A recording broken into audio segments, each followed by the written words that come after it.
Suara gonggongan anjing berubah menjadi jeritan manusia, lalu hening seketika. Dari jendela rumah, kabut hitam bergulung seperti ombak, menyapu ladang tebu rumah-rumah hingga pemakaman. Di tengah kabut itu, berdiri sosok raksasa. Tubuhnya seperti cairan gula mendidih, berkilau hitam lengket. Matanya menyala merah, bibirnya bergerak membentuk senyum kejam. Dialah Ratu Gula Hitam. Entitas yang selama ini hanya diceritakan dalam bisikan tua. Dia nyata, gumam Arga. Tangannya gemetar di atas kamera. Mira memeluk Dion erat. Kalau kita nggak hentikan dia sekarang, desa ini habis. Dion menatap sosok itu, tubuhnya bergetar. Aku bisa dengar suaranya. Dia panggil aku, anak perjanjian. Dia ingin aku menyerahkan diri.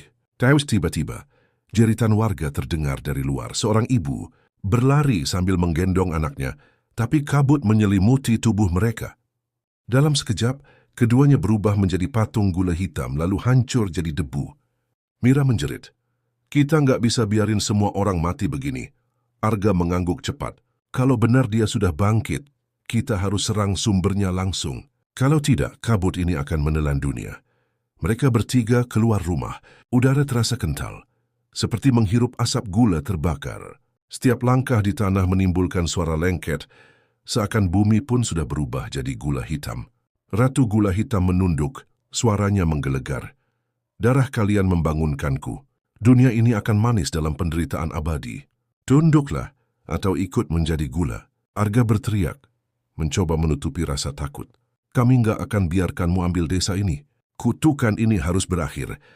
Sosok itu tertawa, suaranya seperti ribuan kaca pecah dari tubuhnya. Ratusan tentakel gula hitam mencuat, menyerbu ke arah mereka.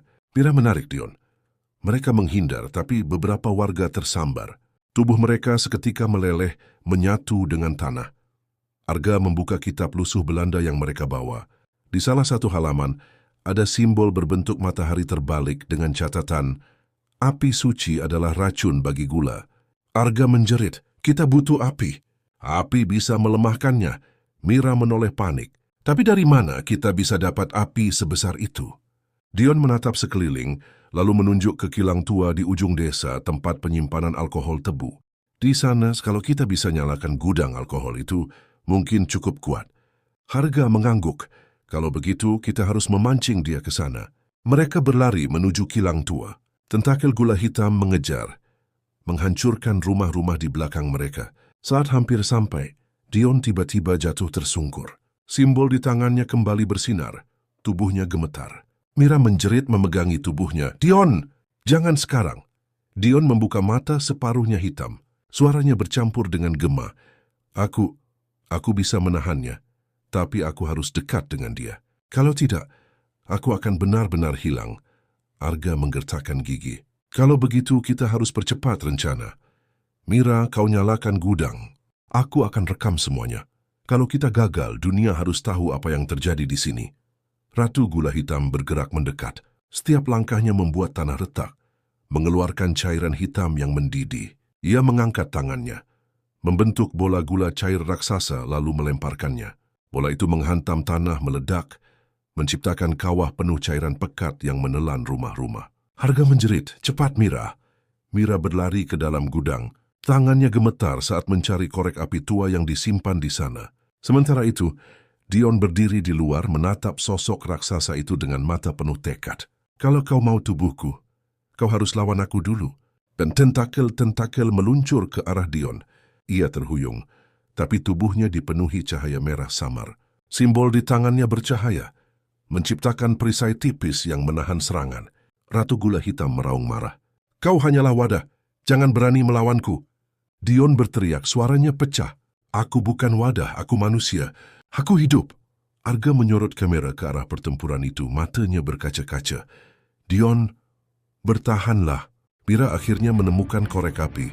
Dengan tangan gemetar, ia menyalakan obor darurat, lalu menjatuhkannya ke dalam tong besar berisi alkohol.